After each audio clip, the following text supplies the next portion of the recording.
अखंड ब्रह्मं तेजं च प्रतिभूतानि ब्रह्म सत्य यतात न गृह्णान्ति मृत्युंजनम तम महामृत्युंजय तम नमः शिव। अमोघ शक्तिम सर्वशक्ति जगदम्बे महालक्ष्मी अर्धंगति दावती झांवती झनकती जमुना। ओम श्री लक्ष्मी जगत जननी जगदम्बा जगत दरिद्र नाशिनी रोग नाशिनी। अन्नदात्री विष्णु नमामि सदाशिव। हर हर महादेवाय त्रिपुंड तिलक त्रिलोचनम चतुर्मुखारविंदम सदाशिव। शिव नाम ही कल्याण है, शिव नाम ही यहाँ ज्ञान है, शिव नाम ही भगवान है, शिव नाम ही वरदान है, शिव नाम ही है सोमनाथ अमृत जिसमें भरा हुआ। इस मृत्युलोक में जीवन लेकर भोलेनाथ ही खड़ा हुआ। ये ज्योतिर्लिंग इनके 12 और ज्योति प्रकट यहाँ होती।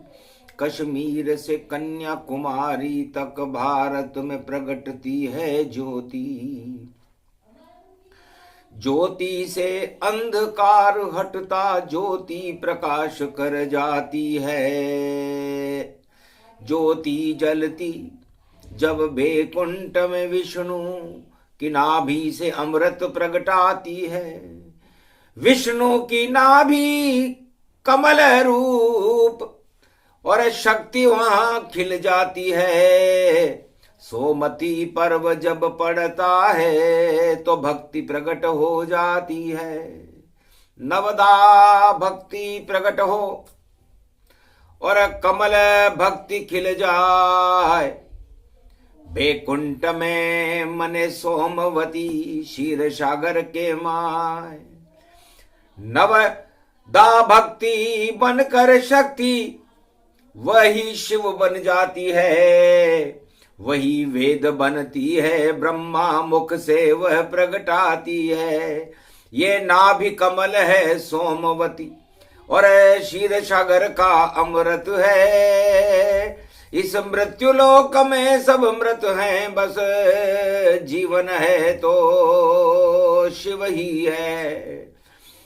तो पड़े सोमती मल के मास में ये कलयुग में पड़ती है। और 30 दिसंबर पड़ गया देखो धर्म की मूल अब प्रगटती है। मूल नक्षत्र में सोमवती महापर्व का प्रागट्य। दया धर्म का मूल है, पाप मूल अभिमान। तुलसी दया न छोड़िए जब तक घट में है प्राण। तो ये हर राजा को, हर प्रजा को, हर मनुष्य को, हर नर नारी को और संपूर्ण विश्व को और 33 करोड़ देवताओं को ये याद रखना चाहिए कि दया धर्म का मूल है। और ये धर्म का मूल कुंभ से पहले मलमास को हटाने के लिए, सारे संसार के और कलयुग के मलों को हटाने के लिए भारत में सोमवार सुंदर मलमास में सोमवती आई। नक्षत्र पड़ा है मूल यहां और देखो शक्ति प्रगटाई। तो मुंह का मतलब मूर्खता और मुंह में भज लो राम। लय कर लो ये आत्मा बनो परम सुखधाम। तो मूल नक्षत्र में सोमवती का महापर्व कलयुग में विक्रमी संवत 2081 और अंग्रेजी 2024 30 दिसंबर को है। तो 3 और 0 देखो ब्रह्मा विष्णु महेश 3 है और अधर्म है 0। और 2025 में हम सब हो गए धन्य। सोमति का सार सुना रही वाणी, सुनो एकाग्र मन लाए। 4 वेद 6 शास्त्र में कहीं मिलेगा नाय धीर धैनम।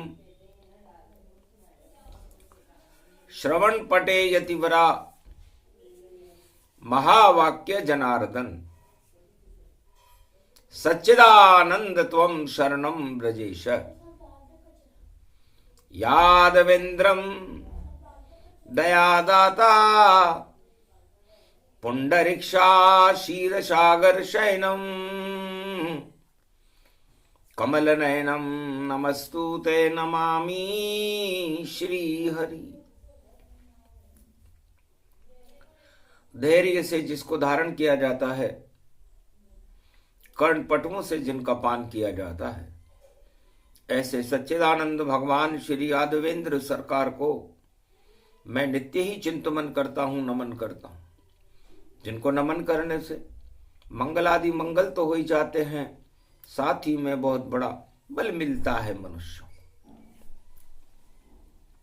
वीणा पुस्तक धारणी हंसारूढ़नी सकल सिद्धिम गुणदायकम प्रतिभूतम परम प्रसन्न मुक्तिदायिनी। यदा यदा धर्मानि शक्ति जगदम्बे नमामि भगवती परम प्रसन्न मुक्तिम। ज्ञान चक्षु जिह्वा निवासो सदादयम दधि अक्षर टारणी सरस्वती अंबिका अंबिका। भगवती भयहारिणी शोक निवारणी दोष निवारणी रोगादि भय विनाशिनी। जगदम्बे नमामयम। है सरस्वती मां, मैं आपकी वंदना करता हूं। आप हंस पर आरूढ़ होती हो, 4 हाथ हैं आपके, एक में पुस्तक, एक में वीणा, एक में अनेक अनेक आभूषित, एक में माला, एक में कमंडल लेकर के अपने भक्तों को तुम ज्ञान देती हो, शक्ति देती हो, भक्ति और वैराग्य देती हो, धन धान्य और अन्न की वृद्धि करती हो। हे मां, मैं आपकी उपासना करता हूं। संगम रूप सरस्वती जाना और ज्ञान भक्ति वैराग्य में माना। ज्ञान भक्ति वैराग्य का जब संगम हो जाए तो गंगा जमुना सरस्वती और प्रयाग यहीं बन जाए। प्रयाग का मतलब क्या होता है? प्रय का मतलब होता है प्रिय, और आग का मतलब होता है अग्नि से। तो अग्नि में है भगवान रंग, अग्नि में ज्योति होती है, अग्नि में ही ज्ञान होता और हवन समाधियां होती है। हवन में अग्नि जानिए और हवन रूप गति जान। पापों का सब हवन कर दो और मिलो सभी भगवान। तो अग्नि तत्वानि भूतानि, इस समय अग्नि तत्व निस्तेज है क्योंकि शरद ऋतु है और सूर्य भगवान मीन राशि में, धनु राशि में प्रवेश कर रहे हैं। तो धनु राशि में प्रवेश करते ही मल मास हो जाता है और मीन राशि में प्रवेश करते ही खर मास हो जाता है। ये दोनों गुरु की राशियां हैं। एक गुरु है जल में जानो, एक गुरु अग्नि में मानो, और भाग्य रूप इसको ही जानो, देखो अमृत इसमें मानो। तो है भगवती जगदम्बा, आप ब्रह्मा विष्णु महेश, ये त्रिशूल है काशी का, प्रयागराज का, जहां पर गंगा जमुना सरस्वती का संगम है, और इस त्रिशूल पर ही संगम हो जाता है। अब ये त्रैशूल चारों युगों में हर मनुष्य को कष्ट देते। त्रैताप उनको मानिए, त्रैताप हटते ही नहीं, और भोग में राजा सभी, भोग तो घटते नहीं, और रोग बढ़ते जा रहे, और योग का तो पता नहीं, और भोग में सब मस्त हैं। ये कलयुग का हाल है यही। कलयुग में भी राजा और प्रजा भोगों में मस्त है। उन्हें क्या मतलब भगवान से? एक समय की बात है, उमा सुनो कथा अब अमृत माना, सोमति पर्व रवि गति जाना। रविवार भगवान सूर्य का दिन है, हमारे इष्ट देव है, और त्रैताप को मर्यादा पुरुषोत्तम राम मेरे इष्ट ही हटा सकते हैं। ये मैंने उनसे सीखा कि देहिक देविक भौतिक तापा और राम राज काहू नहीं व्यापा। मैंने उनका अनुसंधान किया। मैं तीसरे नेत्र से उनकी हर गतिविधि का अवलोकन कर रहा था कैलाश पर बैठकर, और एक 11वें रुद्र के रूप में मैं 24 घंटे उनके चरणों का चापन कर रहा था। पवन रूप हनुमान बन गए, कर रहे अनुसंधान, चरण चाप रहे राम के, और मिला मुझे ये ज्ञान। और राम जी लक्ष्मी जी सीता जी से कह रहे थे, जो उनकी जान थी, कि जान तुम मेरी हो सीता, जान भारत की बनो, शान भारत की बनो, और शक्ति भारत की बनो। तब जानकी जी ने कहा, महाराज क्या करें? छोड़ो कनक भवन और अवध को, चले जंगल की ओर, और वन में ही हम वास करेंगे, और होगा राम का शोर। राम नाम का गुणगान जंगल में करेंगे। प्रकृति के समीप रहना चाहिए, वरना हम यहां पर सत्ता के भोग में तो रोगी हो जाएंगे, और यदि राजा ही भोग में रोगी हो तो राज चला नहीं पावेगा, और इतने रोग हो जावेंगे कि राज नष्ट हो जावेगा। तो राज ताज सब नष्ट हो जब राजा भोगे भोग। छोड़ दिया श्री राम ने अवध सत्ता संजोग, अवध का राज छोड़ दिया। तब का आप क्या करें? तो देखो संकट क्या है भारत, और सोमती का पर्व पड़े, राम सिया और लक्ष्मण देखो, और जंगल में वनवास खड़े। देखा जंगल तो सारे ही, और झूम खुशी से भरे हुए, अमृत का ये पान है जंगल, और यहां देखो नहीं कोई मरे। पर जो रहते नगर में, और राजधानी गति जान, और देखो हमारी अवध को, और त्रैतापों घनश्याम संगम हो रहा है। 3 तरह के कष्ट हैं इस अयोध्या में, देहिक, देविक और भौतिक। कुछ लोग रोगी हैं, देहिक देह के ऊपर उनके ताप है, संकट है। देविक कुछ मनोरोगी हैं, कोई भूत, कोई प्रेत, कोई किसी भी तरह से उनकी देविक प्रकोप कर्मों की वजह से उन पर हो रहा है। और कुछ भौतिक रोगी हैं, उनके पास अभाव अभियोग है, किसी के पास धन नहीं है, किसी के पास पुत्र नहीं है, किसी के पास कोई संपदा नहीं है, तो वो भौतिक ताप है। तो भगवान भी लाख यहां भारत में, और राज करने घर आ जावे, घर ये तीनों संकट हो तो, और प्रजा नहीं कोई सुख पावे। तो पहले इन तीनों तापों को और हटा देंगे राम, राम राज भारत में होगा बड़े भारत की शान। उसे सोमती कहते हैं, सुमति देत बनाए, मां भारत यहां हो नहीं, और सभी बराबर पाए। जैसे हमें वैसे हम हमारी प्रजा को कर दें। ये असमानता ही दुख का कारण है, और ये चारों युगों में रहती है। तो राम जी ने संकल्प किया कि निश्चर विहीन पृथ्वी करूं, और असमानता सभी हटाऊंगा, और जितने भारत में संकट हैं उनको ही दूर भगाऊंगा।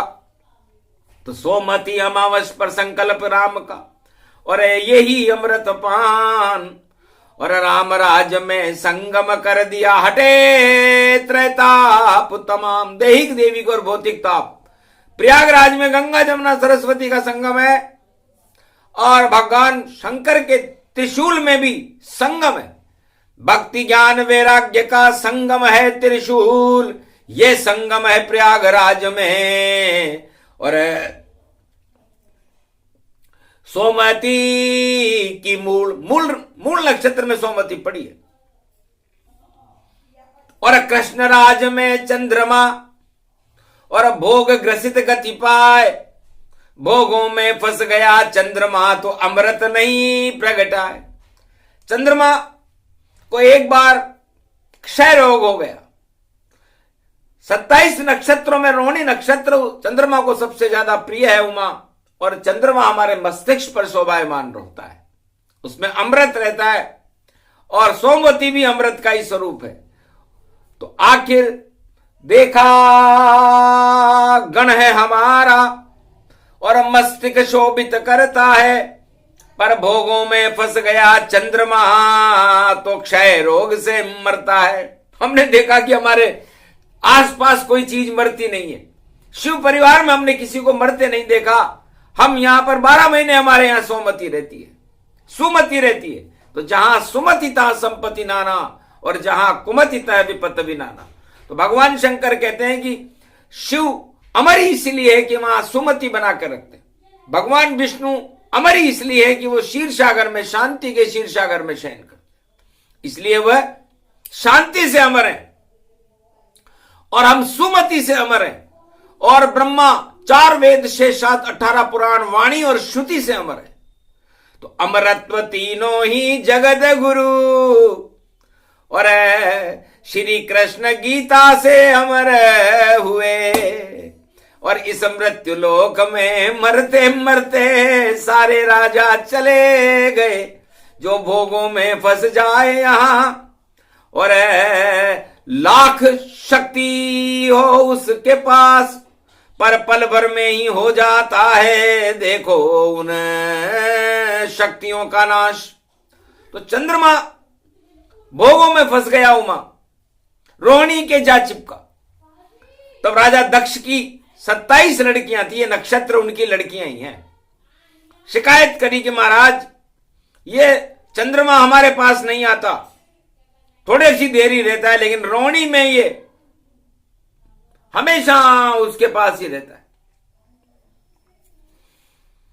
तो श्राप दिया जा रोगी हो जा, और भोगों में क्यों फंसा हुआ, अमृत तेरे अंदर है फिर भी तू विष में पड़ा हुआ। भोगों को विष मानिए हुआ पांडु जब रोग, हाथ जोड़कर खड़ा चंद्रमा बचा ले वो शिव योग। हे शिव जी, आज सोमवती का पर्व है, मुझे बचाओ, मेरे को शर्म आ रही है, मेरे अंदर अमृत है फिर भी मैं मर रहा हूं भोग के कारण। तो राजाओं सीख लो, चंद्रमा आकाश में कितना चमकता देख तो, शिव के मस्तिष्क पे शोभायमान ये चंद्रमा है दृष्ट जो। तो चंद्रमा में अमृत रहता है, और अमृत रोगी हो रहा है भोग के कारण। तो राजाओं, भोग तुम्हें भी रोगी कर देगा, चाहे तुम कितने भी शक्तिशाली हो, कितने भी धनवान तुम्हारे दोस्त हो, लेकिन देख लो। तब मैंने कहा डरना नहीं, छोड़ चंद्रमा भोग, और खारे पानी में खड़ा हो रहना, हटा देऊं मैं रोग। तो गुजरात में बन गया देखो सोमवती जब आ गई, मलमास था उस दिन यहां और शिव शक्ति प्रगटा गई। मैं सोमनाथ हूं बन गया जब सोमवती वहां आ गई, अमृत ये खारे पानी में और चंद्रमा को बुला गई। चंद्रमा को बुलाया हमने, समुद्र के उस खारे पानी में बुलाकर खड़ा कर दिया कि खड़े रहो, तुम्हें रोग है पांडु, और खड़े रहो चुपचाप, सोमवती का पर्व है, जपो ओम नमः शिव जाप। ओम नमः शिव का जाप करने के लिए मैंने चंद्रमा से कहा। मैं सोमनाथ बन गया, सोमवती का पर्व था। अमृत टपका मेरी जटा से, और छिड़का चंद्रमा जाए, मेरा ही आभूषण था जो भोग में मर मर पाए। मेरा आभूषण था ये, मेरे मस्तिष्क पर शोभायमान रहता है। तो चंद्रमा का रोग मैंने ठीक कर दिया, सोमवती धन्य हो गई, और चंद्रमा आज भी अमृत से भरा हुआ है। अब कभी रोगी हो नहीं, ये सोमवती का कमाल था। तो सोमनाथ गुजरात में अमृत का देखो प्याल था, अमृत का प्याला बन गया मैं। और ये अमृत गुजरात की धरती पर सोमनाथ में आज भी अमर है। लेकिन गुजरात के सभी राजा और प्रजाओं को ये चाहिए, चाहे वहां का कोई भी नर नारी हो, उसे कभी भी भोग में नहीं जाना चाहिए। भोग और धन से सदा रहो गुजरात वालों दूर, वरना कष्ट मिलेगा भारी, संकट हो भरपूर। द्वारकाधीश ने भी कहा मानी न कोई बात, 56 करोड़ यदुवंशियों से गुजरात में हो गया घात। तो गुजरात में पश्चिम द्वार है ये भारत का, और जब किसी का पतन करना हो, चाहे वो राजा हो या प्रजा हो, तो उसे गुजरात में बुलाना पड़ता है और गुजरात में उसका पतन कर दिया जाता है। तो यदुवंश का पतन भगवान कृष्ण जो अमृत में चंद्रवंश में ही थे, उन्होंने गुजरात में ही पतन किया था। ये गुजरात है मर जात है जो अधर्म को फैलात है, और 2 मुट्ठी चावल में भी भैया 2 लोग राजपात है। तो 2 लोग चंद्रमा चावल चाहत के चावल भगवान कृष्ण ने खा करके अपने मित्र सुदामा को 2 लोग का राज दिया, और अपने ही वंश के 56 करोड़ यदुवंशियों को इस समुद्र में डुबाकर मारने का श्रेय भगवान कृष्ण को ही जाता है कि घन घमंड में आ गए, मद में हो तुम चूर, अरे कृष्ण जाए गोलोक को, रहो उनसे अब दूर। दुर्वासा ऋषि को बुला लिया, सोमवती का दिन था, एक मूर्ख आया, घमंड था उसे सत्ता का, और बोला मेरे गर्भ में क्या है? अरे तेरे गर्भ में पाप है, धन ही धन का पाप, घन घमंड में फूल रहा है और मरेगा अपने आप, जा इसी से तेरी मृत्यु होगी। और आखिरकार उस मूसल से पूरे यदुवंश की मृत्यु हो गई। उसका कारण गुजरात था। ये गुजरात पर वाणी है, कोई हंसी खेल है नहीं। और घन घमंड पाखंड, और गुजरात में फंसेगा चक्कर और मिलेगा कड़ाब दंड। सोमवती ये पड़ गई, देखो पड़ा मलमास, सारे मल हट जाएंगे, होगा दिव्य प्रकाश। चंद्रमा के मल हटा दिए और चंद्रमा करे प्रकाश, और यही देश गुजरात में है। और पटते सोम के नाथ, तो सोमवती पर्व पर हमने चंद्रमा का रोग हटा दिया। और भगवान राम ने अयोध्या में देहिक देवी भौतिक ताप हटा दिए। राम राज्य भारत करे और अवध के जाए, त्रैताप गति रूप है जिसे राम ने दिया हटाए, और हमने चंद्रमा का रोग हटा दिया। और भगवान कृष्ण ने अपने वंश को ही हटा दिया। यदुवंश समापन गुजरात में है, ये पश्चिम द्वार बड़ा भारी, यहां सूरज अस्त हो जाता है, जो करे अधर्म प्रगटे सारी। तो गुजरात में यदि कोई अधर्म फैलाए और अधर्म की भविष्यवाणियां करे और अपने आप में घन घमंड रखे, तो वो सूरज अस्त हो जाता है उसका, क्योंकि पश्चिम द्वार पे सूरज अस्त होता है। तो सूरज भी जहां अस्त होता वह होती गुजरात। और श्री कृष्ण का यदुवंश भी खा गया देखो मात, और अमृत से रोगी हुआ यही चंद्रमा पाए, सोमनाथ प्रगटे वहां और रोग हटा दिए जाए। तो चंद्रमा के रोग हटे और सुदामा को 2 लोक का राज मिला, और यदुवंश को घमंड आ गया कि हमारे इष्ट देव कृष्ण द्वारका नाथ हैं और हम जो मर्जी आए करेंगे। बस परिणाम उल्टा हो गया, और 56 करोड़ मर गए वहां, और आज तक पता नहीं कहां गए यदुवंशी वहां। तो जो घन घमंड करे गुजरात में, उसकी बुरी हो हालत। और सोमवती पड़ गई रे भैया, होगी बड़ी जलालत। तो जलालत में जलालत है, इबादत में इबादत है, शहादत में शहादत है। ये तो राजा की आदत है, ये तो घमंड से ही फूल कर गुब्बारा देखो बन गए। अरे उसमें कांटा लग गया पाप का, त्रेताप सारे हट गए, तो मिट गया नामो निशा और घट गया सम्मान सब। और दुर्गण जब आप फंसे हैं भैया, तो आ गया निर्वाण। अब निर्वाण और शमशान देखो, ये तो मृत्यु लोक है। मृत्यु यहां पर सत्य है और बाकी शोक ही शोक है। सोमवती पर्व में भारत में भी शोक की लहर है इस समय, क्योंकि बड़ा राजा चला गया और यह है भारत देश। मनमोहन को श्रद्धांजलि और सोमती करे प्रवेश। तो सोमती के पर्व पर शोक मग्न भारत उसे तो मुक्ति देगा। मुक्त हो गया मनमोहन और अमृत काल ये प्रगटाया और सोमती पर्व पड़ गया भारत और नक्षत्र मूल आया। तो मुंह का मतलब मुंह में राम, बगल में छुरी करने वालों का अंतिम समय है मुंह। और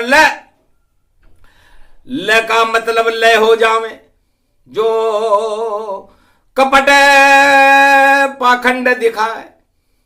नकली राम को भजेंगे तो मुंह में छाले पड़ जाए। तो मूल नक्षत्र की सोमवती हंसी खेल है नाय। और उसके बाद तो कुंभ पड़ गया, अमृत गया प्रगटाए। तो मूल नक्षत्र सर्वशक्ति और कथा राम की गूढ़। क्या जाने इतिहास में जो नर होए विमूढ़। शंकर वाणी समझे नहीं जिन पे छाया अज्ञान।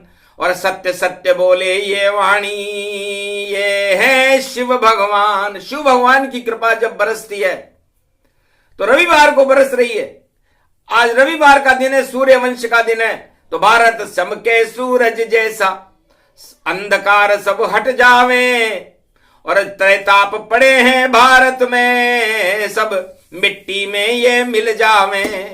देहिक देविक भौतिक सारे ताप हटा दे रामचंद्र।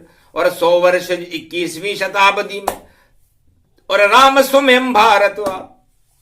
तो भगवान शंकर काशी विश्वनाथ कहते हैं कि राम जी 21वीं शताब्दी में भारत के भगवान होंगे। अमृत काल है ये, और इस अमृत काल को अमृत बनाने का काम 33 करोड़ देवता भारत में होंगे। उनका जन्म हो चुका है। कल की अवतार भारत में होंगे, उनका जन्म हो चुका है। हनुमान जी महाराज भारत में होंगे, उनका जन्म हो चुका है। और सभी देवलोक की शक्तियां, ब्रह्मा विष्णु महेश, ये सब भारत में होंगे। इसीलिए तो सोमवती पड़ी है मल मास में। तो ये सारे मिले एक जगह, वह है हिंदुस्तान। भारत तो अमृतमय होगा, बड़े भारत की शान। सोमवती का पर्व है, सूक्ष्म सुनाया प्रसंग। और जो भी पाप करेगा उसका गुजरात में होगा अंत, क्योंकि पश्चिम द्वार है भाई। तो पश्चिम द्वार गुजरात को जानो, सबसे कमजोर उसे ही मानो। इस कारण भगवान कृष्ण 16,108 पटरानियों के साथ भोग करने के लिए द्वारका में चले गए और नीली चादर ओढ़कर ज्ञान का प्रसारण करने लगे। क्योंकि उन्होंने देखा कि भोग यदि मैंने किया तो मिट्टी में यदुवंश है और नहीं कोई हमारा वंश। और देखो सब निर्वंश है। तो गुजरात में निर्वंश हो जाता है आदमी, चाहे वो राजा हो या प्रजा हो। यदि भोग करे तो निर्वंश और योग करे तो भगवंश। तो भगवंश भगवान श्री कृष्ण ने और ज्ञान प्रसारण कर डाला और द्वारकाधीश बन गए वहां। और मौत का द्वार हटा डाला, मृत्यु को भी वहां हटा दिया और ज्ञान का उजाला कर डाला। और सोमनाथ का अमृत पीकर और फिर से गोलोक बसा डाला। अरे सारे 56 करोड़ यदुवंशियों का किया वहां पर अंत। सभी मर गए उस सागर में और बचे कृष्ण बलवंत। भगवान कृष्ण बचे और गोलोक को चले गए। तो जहां सुमतितः संपत्ति नाना, जहां कुमतितः विपत विनाना। तो ये छल पाखंड और कुमति और भोग और रोग मनुष्य का पतन कर देते हैं। मद में मर गए यदुवंशी, सब मद में ही आगे मर पाए। मद में रावण मर गया देखो, मद में दुर्योधन धृतराष्ट्र मर जाए। मद में हिरण्याकश्यप मर गए। जिस पे मद चढ़ जाए वह हालत होती है उनको सोमती उस मद को ही हटाए। तो सोमती आ गई मल मास में। हटे मदों तमाम, जो राजा मद में रहे बिगड़ जाएगी शान। छोड़ो मद राजाओं अपने और शरण जाओ महेश, शिव की शरण में जाओ तो मिट जाए कोटि कलेश। सोमती सोमा धोबन को कहते हैं और मल मास में सोमा धोबन भारत के सारे मल हटाने के लिए और धुलाई करने के लिए खड़ी हुई है। सोमा धोबन अमृत जानो और ये लक्ष्मी रूप ये मानो, माया का मल सब चढ़े है और धोबन उसको देत धुले है। तो ऐसी धुलाई करेगी धोबन और सोमती मूल में पाए ऐसी भारत की छवि और सदी की समी आए। कल की भगवान हंसने लगे और पहले करो मल साफ और फिर मन को तुम साफ करो, फिर करो कुंभ स्नान, उसके बाद दर्शन हो जावे भारत में भगवान। वही करेंगे इस भारत का नई सदी कल्याण। ये प्रसंग सोमती पर्व का सूक्ष्म दिया सुनाए। कल भारत में सोमती और पूरी कथा प्रगटाए। तो कल पूरी कथा महादेव सुनाएंगे। ये तो सूक्ष्म सा प्रसंग था, पर इसको समझने वाले समझ गए, ना समझे अज्ञान। क्या जाने शिव की वाणी को, ये तो शिव वरदान। तो जो भी सुने ये प्रसंग उसके हट जाए मलऊ तमाम, राम कृपा उन पर होगी और देहिक देविक भौतिक ताप सभी शमशान। तो देहिक देविक और भौतिक ताप को ये कथा नष्ट कर देती है सुनने और सुनाने वालों का। हट जाए सब अज्ञान, दर्शन राम कृपा शिव कृपा हो उन पर, मिले उन्हें भगवान। चम चम चम चम चम चम चमके और भगवान हिंदुस्तान, इस हिंदुस्तान को ये नाम ही देखो है भगवान। ये हिंदुस्तान ही भगवान का स्वरूप है। जिसने कभी भगवान को न देखा हो वह हिंदुस्तान को देखे, हिंदुस्तान के जर्रे जर्रे को देखे, कश्मीर से कन्याकुमारी तक को देखे। पूरा रूप भगवान का चार चतुर्भुज जहान, हिंदुस्तान का नक्शा देखो चक्र सुदर्शनमान। नाभि उनकी देखो मध्य में और जहां बसे गुजरात, और नीचे पांव में लंका है वही और माथे पे शिवताज। ऊपर है कैलाश और नीचे चरण सहाय, द्वादश ज्योतिर्लिंग भी इस भारत में प्रगटाए। तो ये प्रसंग सोमती का सुने सुनाए कोई, भगवान की कृपा हो मंगल भारत हो। बोलो सोमती महापर्व की, बोलो भगवान शंकर, बोलो प्रयागराज संगम की, बोलो सोमनाथ भगवान की, बोलो चंद्र महादेव श्री कृष्ण द्वारकाधीश की। आज के आनंद कीजिए।